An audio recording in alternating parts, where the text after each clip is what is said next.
उपमुख्यमंत्री एकनाथ शिंदेंच्या कोपरी पाचपाखाडी मतदारसंघातील शिवसेनेचे पदाधिकारी तसंच राष्ट्रवादी काँग्रेस अजित पवार पक्षाच्या पदाधिकाऱ्यांनी ठाकरेंच्या शिवसेनेत प्रवेश केलेला आहे। यावेळी उद्धव ठाकरे यांनी एकनाथ शिंदे यांच्यावर निशाणा साधला। काँग्रेससोबत गेलो म्हणून आम्हाला बदनाम करणार यांच्या बॅनरवर सोनिया गांधींचे फोटो कसे असा सवाल त्यांनी यावेळी उपस्थित केला।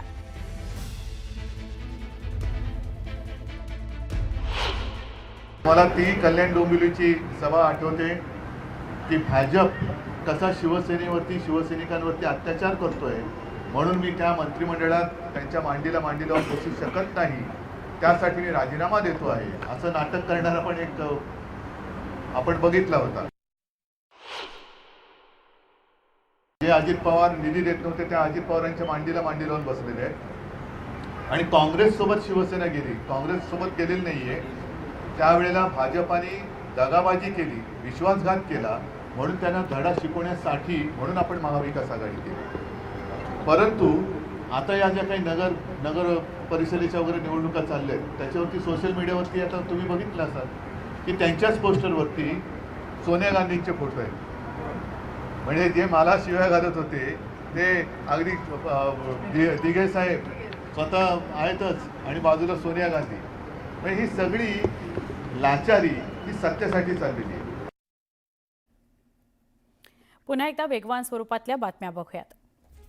विद्यापीठाच्या पदवी आणि पदविका प्रथम वर्षाकरता प्रवेशपूर्व अर्ज भरण्यास विलंब करणाऱ्या विद्यार्थ्यांना विद्यापीठानं दिलासा दिला आहे।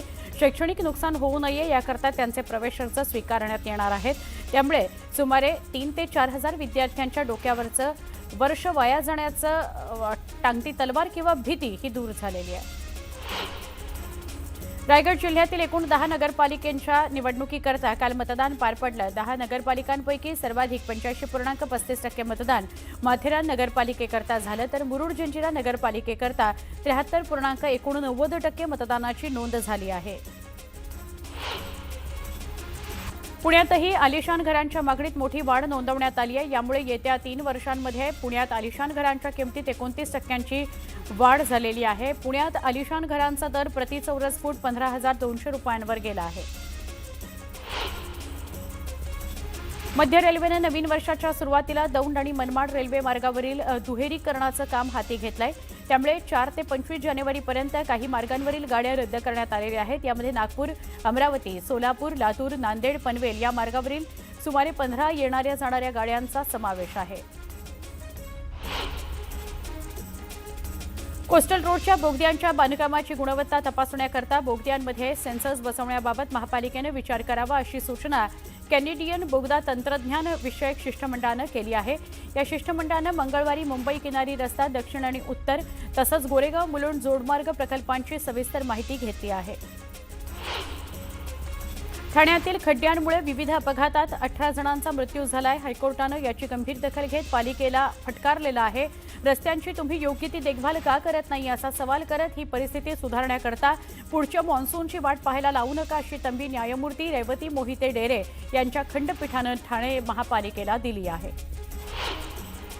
मुंबई मेट्रोमध्ये शालेय विद्यार्थ्यांना मोफत प्रवासाची सुविधा देण्यात यावी अशी मागणी शिवसेनेच्या वतीनं मुख्यमंत्री देवेंद्र फडणवीस यांच्याकडे करण्यात आली आहे। मेट्रो रोडचे भाडे हे शालेय विद्यार्थ्यांकरता परवडणारे नसल्यानं शालेय विद्यार्थ्यांकरता मोफत प्रवासाची सुविधा उपलब्ध करून देण्यात यावी अशी मागणी शिवसेना नेते खासदार अनिल देसाई यांनी मुख्यमंत्री देवेंद्र फडणवीस यांच्याकडे पत्राद्वारे केली आहे।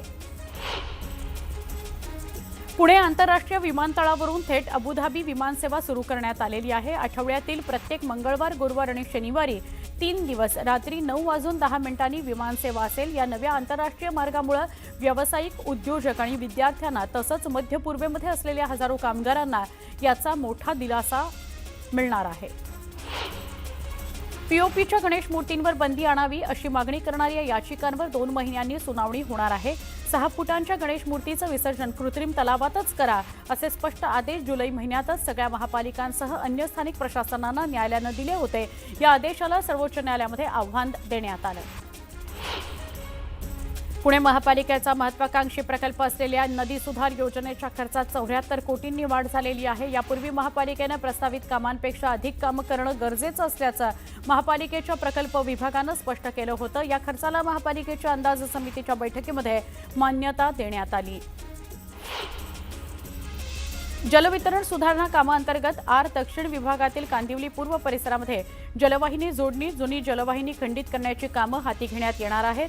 ही कामं गुरुवार 4 डिसेंबरला दुपारी 1:30 वाजल्यापासून शुक्रवार 5 डिसेंबरला सकाळी 7:30 वाजेपर्यंत केली जाणार आहे। त्यामुळे आर दक्षिण विभागातील ठाकूरगाव, समतानगर, चिखलवाडी आणि जानूपाडा या परिसराचा पाणीपुरवठा पालिकेकडून पूर्णपणे बंद ठेवण्यात येणार आहे। तर ठाणे महापालिकेच्या शहर विकास आणि प्रदूषण नियंत्रण विभागानं 1 जानेवारी ते 30 नोव्हेंबर या कालावधीमध्ये एकूण 377 बांधकाम प्रकल्पांची पाहणी केली। यापैकी 73 ठिकाणी बांधकाम व्यावसायिकांनी पर्यावरणाच्या नियमांकडे दुर्लक्ष केल्याचं आढळलं। ठाणे महापालिकेनं नियमभंग करणाऱ्यांवर दंडात्मक कारवाई केलेली आहे। 18,15,000 दंड वसूल केलेला आहे। वाढत्या हवा प्रदूषणावर प्रभावी नियंत्रण मिळवण्याकरता पनवेल महापालिकेमार्फत विविध उपाययोजना राबवण्यात येत आहेत।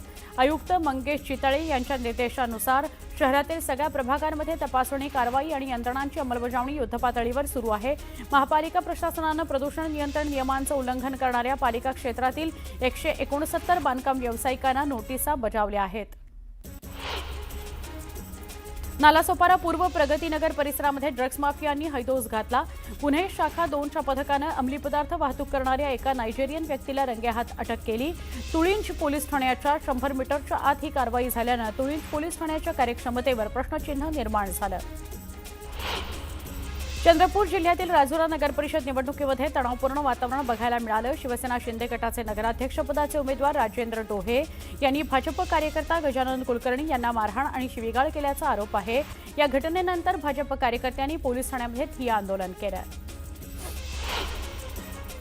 IAS अधिकारी कल्पना भागवतनं चक्क माजी कुलगुरूंकडूनच IAS असल्याचं सांगून पैसे उकळल्याची आश्चर्यकारक बाब समोर आली आहे। या प्रकरणी राष्ट्रसंत तुकडोजी महाराज नागपूर विद्यापीठाचे माजी कुलगुरू तथा माजी उच्च शिक्षण संचालक डॉक्टर शहाबुद्दीन नसीरुद्दीन यांचा सिडको पोलिसांनी रात्री उशिरा जबाब नोंदवून घेतला।